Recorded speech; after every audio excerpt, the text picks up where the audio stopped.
السلام علیکم، کیسے ہیں آپ سب؟ امید ہے آپ سبھی خیریت سے ہوں گے۔ تو آج ہم جانیں گے کہ زندگی کے کمپٹیشن میں آگے کیسے بڑھیں، مولانا طارق مسعود کے ذریعے سے۔ تو آئیے جانتے ہیں۔ کہ جب تک کسی چیز میں کمپٹیشن نہیں ہوتا آدمی میں جوش پیدا نہیں ہوتا۔ دیکھو یہ جو آج دولت کے پیچھے بھاگ رہے ہیں، یہ اس لیے نہیں کہ ہماری ضرورتیں پوری نہیں ہو رہی، ضرورت تو اتنی نہیں ہے جتنا کمانے کی فکر کی جا رہی ہے۔ کیا پہن لے گا، کون سی گاڑی میں سفر کر لے گا؟ ہمارے سیاست دانوں کے پاس جتنی دولت ہے تو مجھے بتاؤ کیا کھاتے وہ ہم سے اچھا ہے؟ کیا یہی کھا رہے ہیں، یہی پہن رہے ہیں، زیادہ زیادہ کون سی گاڑی میں گھوم لیں گے تو کتنی لگژری ہوگی وہ؟ لیکن پھر بھی ہوس کیوں ہوتی ہے مقابلے میں؟ ہمارے ایک دوست نے ایک واقعہ سنایا، ایک عیسائی آدمی تھا کراچی کا، بہت بڑا تاجر، کیونکہ عیسائی تھا، ظاہر اب مذہب تو ختم ہی ہو گیا ہے، ایتھیسٹ ہی بن چکے ہیں تقریباً۔ تو اس کو کوئی ایسی بیماری ہو گئی کہ ڈاکٹروں نے کہہ دیا اب ان کا انا للہ ہونے والا ہے۔ تو موت سے چند دن پہلے اس نے اپنے دوستوں کو بلایا۔ یہ ہے کمپٹیشن کو سمجھانے کے لیے میں بتا رہا ہوں آپ۔ اس نے اپنے دوستوں سے کہا کہ یار یہ پیسہ ہے، ڈیفینس میں میرے لیے 1000 گز کا ایک لگژری سا بنگلہ خریدو۔ بھئی کیا ہو گیا بھائی، تو اب مرنے لگا ہے، تھوڑے دن میں تیری موت واقع ہو جائے گی، ڈیفینس میں تو لگژری سا ایک بنگلہ خریدنا چاہ رہا ہے، کیوں بھائی؟ تو اس نے کہا کہ میرے جو دوست تھے نا غریب، جن کی 2 ٹکوں کی ویلیو نہیں تھی، آج انہوں نے بڑے بڑے گھر بنا لیے ہیں۔ میں چاہتا ہوں کہ میں جب مروں تو میرا جنازہ کسی بڑے گھر سے اٹھے، تاکہ یہ جو 2 ٹکے کے لوگ ہیں جو آج اتنے بڑے بڑے گھر بنا کے بیٹھے ہوئے ہیں، یہ مجھ پہ فخر نہ کر سکیں۔ سمجھتے ہیں بات کو؟ اب بتاؤ مرتے ہوئے آدمی کو 1000 گز کے بنگلے کی ضرورت ہے؟ نہیں ہے تو بولو نہیں ہے، تھوڑا منہ ہلا دو، تو رمضان بھی ختم ہو گیا، نہیں ہے نا؟ لیکن کیا ہے کمپٹیشن کہ یار 2 ٹکے کے آدمی جو میرے سامنے سائیکل چلایا کرتے تھے، آج وہ 500 گز کے بنگلے میں رہ رہے ہیں، تو کچھ میری بھی تو کوئی اوقات ہے نا، میں ادھر مروں گا؟ میں نے تو بنایا نہیں اب تک گھر، بزنس میں لگاتا رہا ہوں، فوری طور پر میرے لیے 1000 گز کا بنگلہ تعمیر کیا جائے۔ یہ فالتو کام کس میں ہو رہا ہے؟ صرف کمپٹیشن۔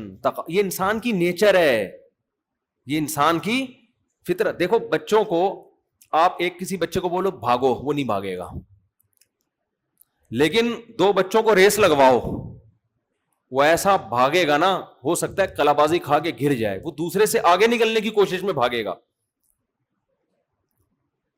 پوری دنیا اسی کمپٹیشن پہ ہی چل رہی ہے، تقابل پہ ہی چل رہی ہے۔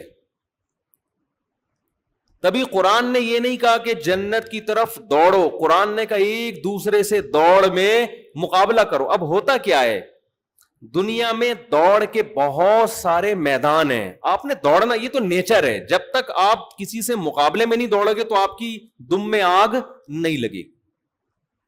دم میں آگ والے تو پرانا ہو گیا، کچھ نئے لوگ بھی آ جاتے ہیں نا، تو ان کے لیے جلدی جلدی سنا۔ اب جو میں بار بار جو چیزیں سناتا ہوں میں فارورڈ کر کے سناتا ہوں، سوائے شادیوں کے، وہ میں اسی اسٹائل سے تجوید کے ساتھ، ٹھیک ہے نا؟ یہ جو بعض چیزیں ہیں نا میں بہت جلدی اسپیڈ سے سنا دیتا ہوں۔ تو یہ ایک اشکال ہو سکتا تھا نا کہ وہ تو پورے توجہ کے ساتھ، ایکسپریشن کے ساتھ، تو میں اعتراف کر رہا ہوں توجہ کے ساتھ میں تو آنے دینا، اتنا تو اس پہ کلپ نہیں بن سکتا اتنی سی بات پہ، ٹھیک ہے نا؟ تو دوڑ کے نا مختلف میدان ہیں۔ اب دیکھو یہ جو بندہ موت کے وقت، اس نے کہا 1000 گز کا بنگلہ، اس نے ساری زندگی پیسہ کمانے کے علاوہ کوئی کام نہیں کیا، تو اس نے دوڑ کا میدان کس کو بنا لیا؟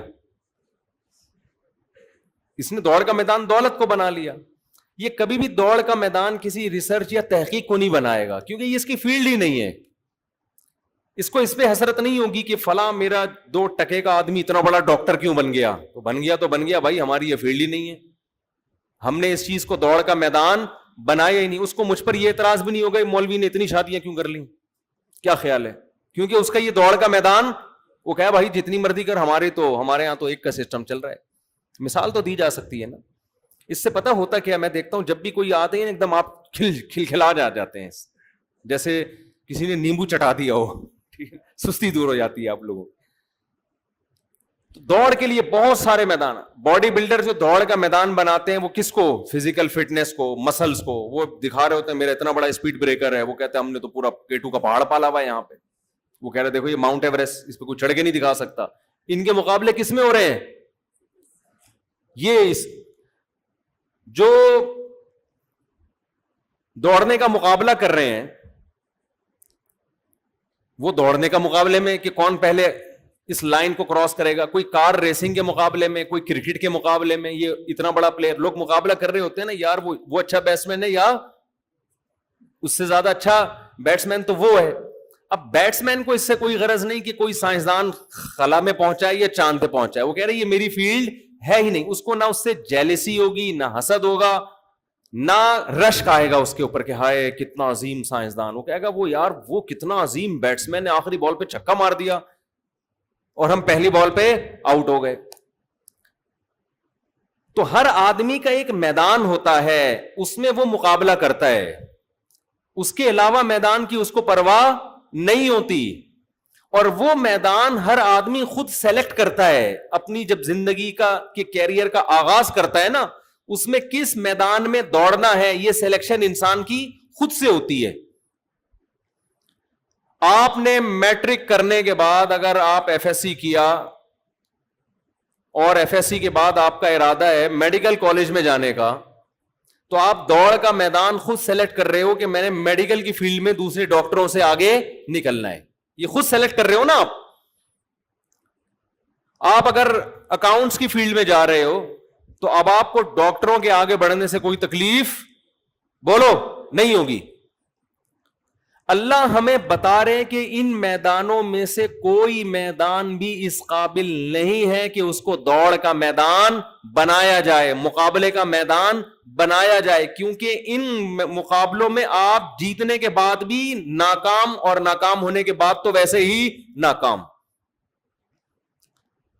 آپ بہت اچھے ڈاکٹر بن گئے تو مرو گے تو ختم نا, اور کوئی اچھا نہیں بنا تو مر کے کیا ہو گیا, وہ بھی ختم. مٹی ہو کے کیا ہو گئے, ختم. تو اصل میدان آپ نے کس کو بنانا ہے, قرآن کہہ رہا ہے آخرت کو. اب آپ پوچھ سکتے ہیں کہ اللہ میڈیکل سائنس کا میدان تو ہمیں نظر آتا ہے, یہ والا میدان ہے بھائی, ہم نے ڈاکٹر بننا ہے فلاں سے بھی آگے نکل جانا ہے, ہم نے حکیم بننا ہے تو فلاں سے بھی کو بھی کراس کر دینا ہے, ہم نے باڈی بلڈر بننا ہے تو وہ ایک ہے جو جس کے اسپیڈ بریکر بہت بڑے بڑے بن چکے ہیں تو ہم K2 کی پہاڑیاں بنا لیں گے. تو یہاں تو میدان سمجھ میں آتا ہے نا. کیا ہو گیا, تو آخرت کا میدان کون سا میدان ہے بھائی, اگر ہے تو اللہ ہمیں بتا دے تو ہم چاہو اس میں آگے جائیں گے. تو اللہ نے بتایا کہ وہ میدان کوئی سلیکٹڈ میدان نہیں ہے, انہی میدانوں میں سے کسی بھی میدان کو سلیکٹ کرو اور نیت کیا کر لو, آخرت کی. تو وہ کون سا میدان بن جائے گا, بولتے کیوں نہیں, آخرت بن جائے. اتنی سی بات ہے جو پبلک کی سمجھ میں نہیں آ رہی. یہ قرآن کہہ رہا ہے, یہ پبلک کی سمجھ میں آ نہیں رہی. اتنی سی بات کتنا آسان کر دیا بھائی. اس کا فائدہ یہ ہوگا کہ آپ ہار بھی گئے تو اللہ کی نظر میں جیت گئے, سمجھتے ہو نا. دوسرا فائدہ یہ ہوگا آپ کبھی غلط چیز کو ہدف نہیں بناؤ گے. مثال کے طور فلم انڈسٹری میں آپ اللہ کے لیے آگے بڑھنے کی کوشش نہیں کرو گے کہ یار وہ اتنا بڑا ہیرو بن گیا تو میں جنت کے حصول کے لیے اس سے بھی بڑا ہیرو بن کے دکھاؤں گا. تو بھائی ہیرو بننے سے اللہ خوش, ڈاکٹر بننے سے تو ہو جائے گا کہ تو لوگوں کی زندگیاں بچائے گا, ہیرو بننے سے اللہ خوش نہیں ہوگا. ہم جب بچے تھے ٹی وی دیکھتے تھے نا تو بڑے بڑے فلم اسٹار آ کے بتا رہے تھے اللہ کا بڑا فضل ہے کہ اللہ نے مجھے اس مقام تک پہنچایا. ہم لوگ اب تبلیغ والوں سے کچھ اور سنتے تھے کہ ٹی وی دیکھنا حرام ہے, فلموں میں جانا حرام ہے. ہم کہتے تھے یار یہ عجیب قسم کا آدمی, ایک تو گناہ بھی کر رہا ہے, ہمیں بھی گناہ گار کر رہا ہے.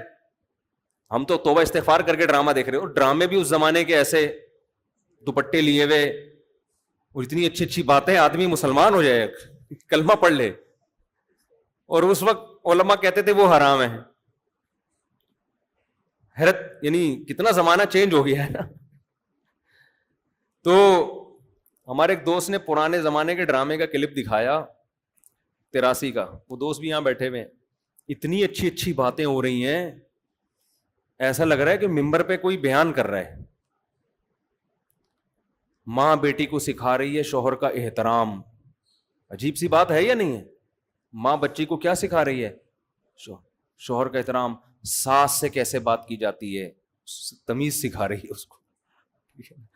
تو یہ چیزیں اب مارکیٹ میں کیا چل رہی ہیں؟ شارٹ.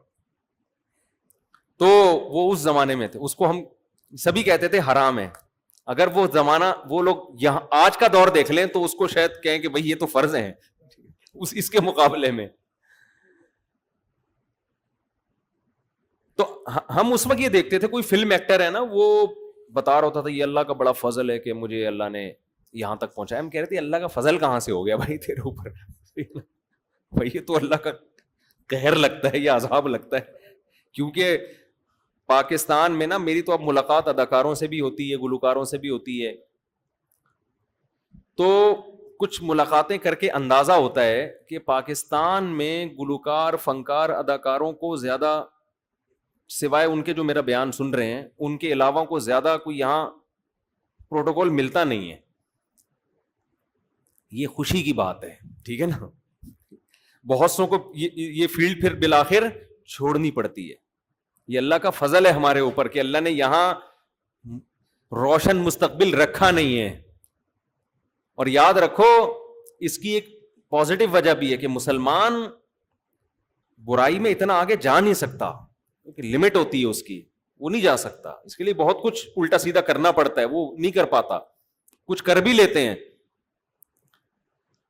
تو جب آپ آخرت کو میدان بناؤ گے تو آپ سب سے پہلے ایسے راستے کو کبھی سیلیکٹ کرو گے ہی نہیں جس سے آخرت کا فائدے کے بجائے نقصان ہو رہا ہے.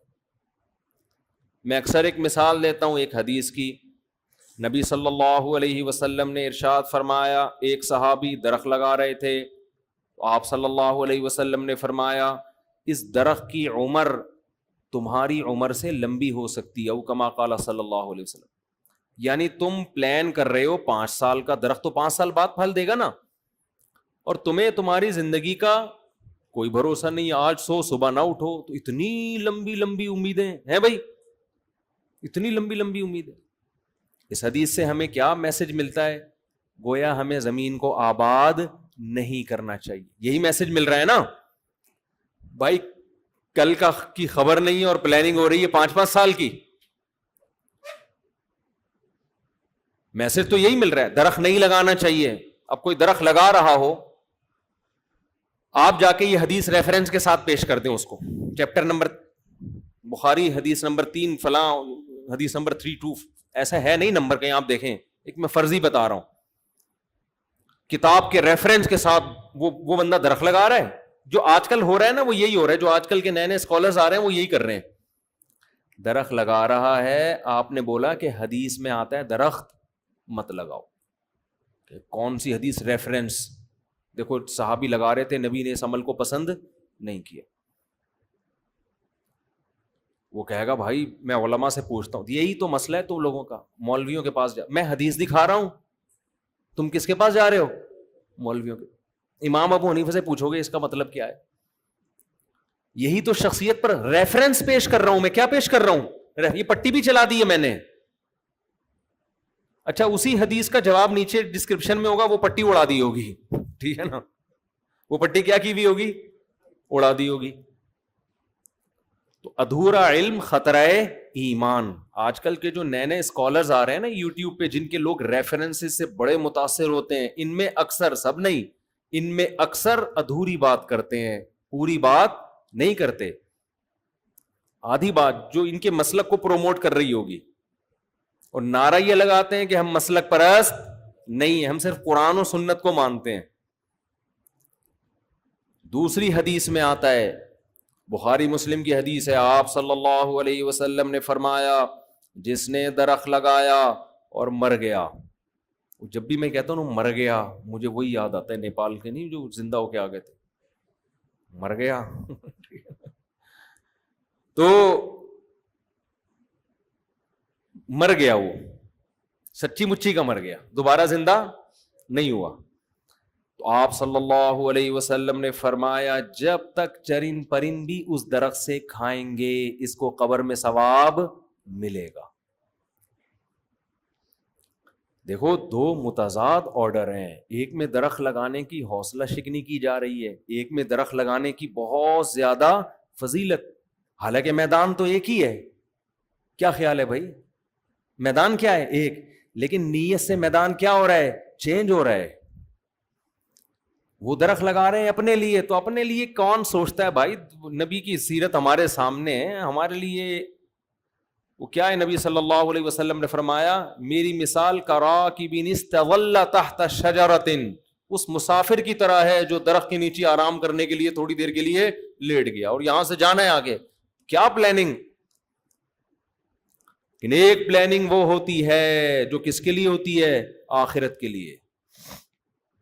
اس پلاننگ میں ناکامی نہیں ہے. تو قرآن یہ کہہ رہا ہے کہ پلاننگ کرو, اور اس کس کے لیے, آخرت کے لیے. مغفرۃ من ربکم وجنہ, اور اس میں ایک دوسرے سے آگے بڑھنے کی کوشش کرو, مقابلہ کرو, دوڑ لگاؤ ایک دوسرے سے. آج کے لیے بس اتنا ہی. ویڈیو کو لائک اینڈ شیئر کریں, چینل کو بھی سبسکرائب کریں. السلام علیکم.